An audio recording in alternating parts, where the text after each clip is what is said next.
دا نن چې په څه خبره څه مسله کې را یو ځای شوي دا زموږ کورنۍ مسله ده او حکومت ته دا درخواست دی چې دا لاره ټوله 15 فوټه ده په هغې کې یو فوټ دی نالې د هغې نه بعد بیا پکې 2 انچي یو پیپ لګوي د اوسپنې هغه د ځمکې د پاسه لګوي دا واړه دي ماشومان دي منډې ترنې راته وایم وایي دې باندې راته وایم موټرسایکل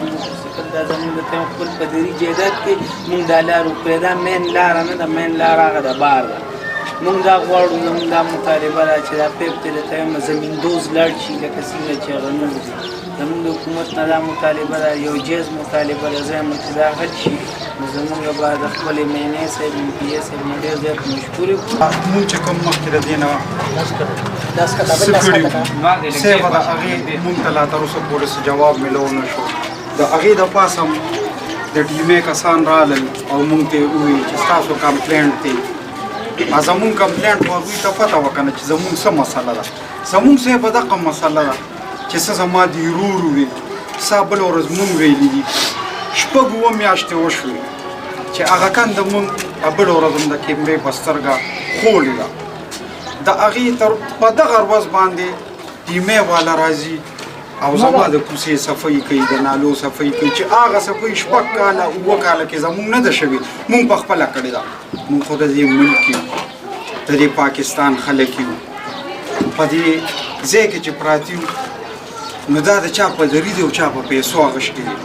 چې په پیسو دي نو وروره چې دلته یې پلاټ اغوښتي دي نو دا لارې ورسره سر کې یې اغوښتې ده د دې لارې ته پیسې تللي دي دا زموږ خپل ملکیت دی مونږ ټیمې ته دا ریکویسټ کوو چې دا پیپ لاندې ګینې چې مونږ یې لاندې نه پرېږدو نو نشته 40 کاله مخکې بیل جوړ دي ټیمې والا دا دعوه کوي د دې چې په کومه لار ده په هغې دې ووځي نن څنګه فرش پیپ لاین دی ما ته دلته د کوڅې د پاسه خوري نه ده پکار زموږ د حکومت نه دا ریکویسټ دی دا درخواست دی چې مونږ منو چې دا د انکم ذریعه ده د ټیمې نو په دې ځمکه کې دی جي وکړي مونږ نه منو پاس پیپ لاین زموږ احتجاج دا دی اوس هم روان دی دا به تر هغې رواني چې تر څو زموږ دا جایز مسله نه حل شوې مونږ به ځو داسې مړو مخې ته به کینو مونږ به په دې نور ځایونو له ځو